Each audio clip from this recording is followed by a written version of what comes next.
అందరికీ నమస్కారం. 44వ రోజండి సీతాయనం. నిన్నటికి కంటిన్యూషన్ చూద్దామా?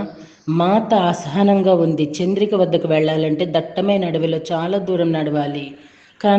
కనుక తాను వెళ్ళడం కుదరదు. కానీ చంద్రికకు తన భర్త మరణం గురించి తెలుసో లేదో కనుక్కోవాలి. ఆమెతో సమాచారం నేర్పే ఏ మార్గమూ లేక ఆమె ధ్యానంలో కూర్చుంది.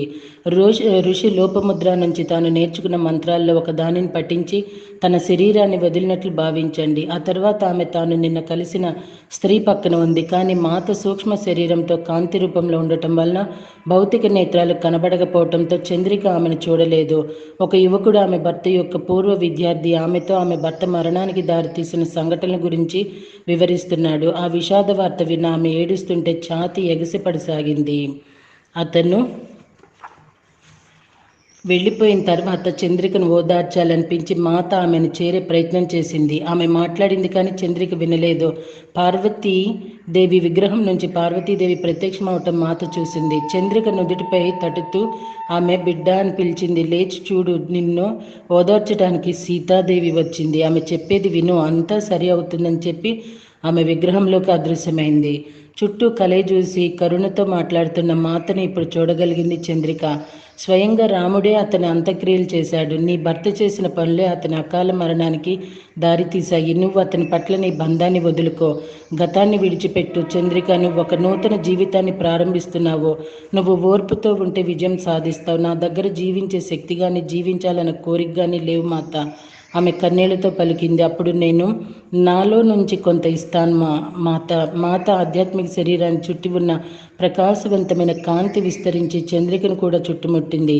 నీకు రక్షణ వలయం ఏర్పడింది. నీ సాధనను కొనసాగించు. ఎన్నో ఆధ్యాత్మిక ప్రతిఫలాలను పొందగలవు. ఇంత జరిగినా నేను ఇప్పటికీ అతన్ని ప్రేమిస్తూనే ఉన్నాను.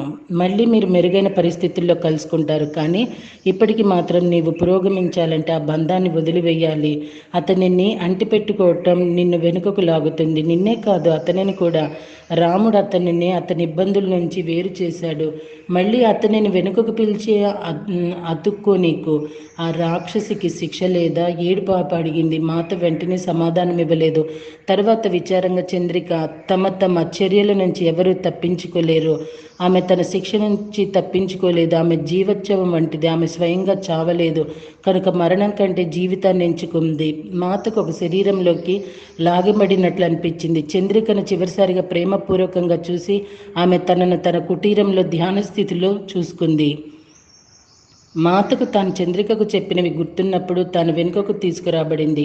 ఆ మాటలు తన నోటి నుంచి ఎందుకు వచ్చాయో ఆమెకు తెలియదు. ఆ స్త్రీ ఎవరో తెలియకుండానే ఆమె విధి ఏ విధంగా ఉంటుందో ఎలా చెప్పింది. అయితే మాత ఆ విషయం గురించి పదే పదే ఆలోచించలేదు. చంద్రిక కోలుకొని పురోభివృద్ధి చెందుతూ ఉన్న భావన ఆమెను శాంతింపచేసింది. ఓకే మాస్టర్స్, మళ్ళీ రేపటి రోజున కంటిన్యూ చూద్దామండి. Thank you.